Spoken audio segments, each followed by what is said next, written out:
dad shacab oo meeshaan degaa oo xoolo dhaqatada maanta waxa soo weeraray ciidankii maamulka galmudug oo daraawiishta la oran jiray dadkii dadkii waa islaayeen kulli khasaare badan waa dhacay marka maxaa khasaare oo halkaasi ka dhacay oo aad aragteen dadkaas hadda dadka shacabka ku soo duulay dad badan bay meesha uga tageen oo meeyda laakiin dadka kan kulli dad lagu soo shacab oo ah dadna waa ka dhintay dad badanna waa ka dhaawacmay waa tahay marka dagaalka muxuu ku bilowday ciidankaas oo toddobaad ka horna horay ugu soo duulay dadka shacabka ah oo mushaaca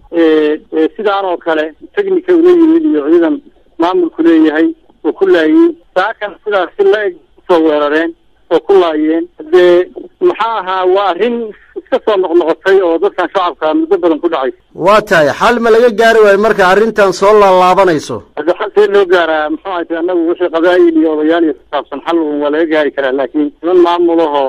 muxuu ahaa dad shacaba had iyo jeer weerarayo oo laynayo oo haddee sababta ay tahay iyo waxa ka dambaysa annagu aanan garanayn arrintaani waa arrin aada usoo laalaabatay oo dhacday oo toddobaad ka hor dhacday oo mar hore dhacday waana arrin aan hadda indhaha laga qarsan karin kolley waa tahay ma jiraan marka xiriira la samayseen nabadoonada dadkan aad sheegteen inay soo weerareen goobtaasi hadde arrintan arrin nabadoonna gacanta ugu jidha maba ahanba arrinta tan waxa weeye arrin maamulkaasi mas-uul ka yahay marka arrin qabaa'il gacanta ugu jidho oo odayaal ay wax ka qaban karaan ma ahan odayaasha waan wada hadalnay mar walbana waan wada hadli jiray saasoo kalena waxaahi ma jirin laakiin arrintan arrin maamulka gacantiisaan ku jira arrin aan odayaasha gacantooda ku jirin weeye maamulkani uu isticmaalaya dadka shacabka marka haddee dadka kani maamulna waa leeyahay oo dawladda waa leeyahay iyaguna dad maanta oo iska eriyey oo maydkooda meesha uga tagay weeye oo waxa weeye waa isdifaacayaan dadka sharaftooda iyo naftooda iyo maalkoodana waa difaacanaya waa tahay marka tiro rasmi ah oo laga ogaan karo khasaaraha oo dagaalkaasi oo geysta nabadoonna ma la ogaan karaa wakti habeenana waa la joogaa dagaalkuna hadda soo gaaray waktigan habeennimadaas soo gaaray ilaa maanta duhurkii waa socday ilaa markaan habeennimada aan kula hadlayo marka khasaare hadda kooban aan ku dhigi kara intaa weye ma jiro laakiin waxaan ku xadaysinayaa khasaare ballaaran inuu dhacay waa tahay goobta uu dagaalka ka dhacay bal magaceeda dhulka puntland oo la yidhaahdo doclooman oo galbeedka degmada jiriiban oo hoos timaado ceelbardaala wey gacana ceelbardaala hoos timaado wey waa tahay marka ugu dambayntii baaqaad jeedinaysid muxuu yahay baaqaan jeedinayaa waxa weeye dadka shacabka ah oo reer galmudug waxaan u jeedinayaa iyo dadka reer puntland oo shacabkaaba haddee dadka kan waana wada deganaanaya waana wada deganaan doonaa dagaalla awal buu xal ku marka waxaan ugu baaqayaa nabadda inay ka shaqeeyaan annaga doorka iyagu inaan nabad ku baaqna weeye dadka maamulkaana waxaan ugu baaqayaa waxay hadda ku jiraan waa sameeyeen oo waa sameeyeen marka iyaga baaqaan u jeedinayaa waxa weeye waxaad geysateen haddaydnan ka waantoobin jawaabtooda waa helaysaan haddii lahayd ciidankaas oo toddobaad ka horna horay ugu soo duulay dadka shacabka ah oo mushaaca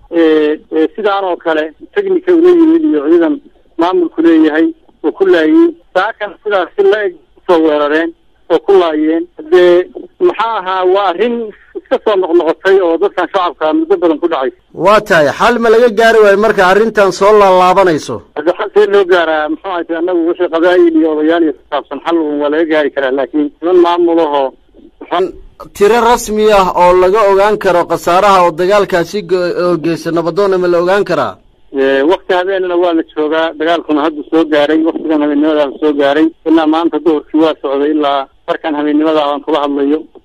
marka khasaare hadda kooban aan ku dhigi kara intaa weye ma jiro laakiin waxaan ku xadaysinayaa khasaare ballaaran inuu dhacay waa tahay goobta uu dagaalka ka dhacay bal magaceeda dhulka puntland oo la yidhaahdo doclooman oo galbeedka degmada jiriiban oo dad shacab oo meeshaan degaa oo xoolo dhaqatada maanta waxa soo weeraray ciidankii maamulka galmudug oo daraawiishta la oran jiray iyagii dadkii waa islaayeen kulli khasaare badanna waa dhacay marka maxaa khasaare ah oo halkaasi ka dhacay oo aad aragteen dadkaas haddee dadka shacabka kusoo duulay dad badan bay meesha uga tageen oo meyda laakiin dadka kan kulay dad lagu soo shacab u ahaa dadna waa ka dhintay dad badanna waa ka dhaawacmay waa tahay marka dagaalka muxuu ku bilowday dad shacaba had iyo jeer weerarayo oo laynayo oo haddee sababta ay tahay iyo waxa ka dambaysa annagu aanan garanayn arrintaani waa arrin aada usoo laalaabatay oo dhacday oo toddobaad ka hor dhacday oo mar hore dhacday waana arrin aan hadda indhaha laga qarsan karin kolley. waa tahay ma jiraan marka xiriir la samayseen nabadoonnada dadkan aad sheegteen inay soo weerareen goobtaasi? hadde arrintan arrin nabadoonna gacanta ugu jirta maba ahanba, arrintan waxa weeye arrin maamulkaasi mas-uul ka yahay,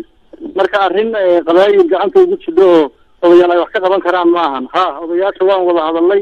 mar walbana waan wada hadli jiray, saasoo kalena waxaahi ma jirin, laakiin arrintan arrin maamulka gacantiisaan ku jira, arrin aan odayaasha gacantooda ku jirin weeye.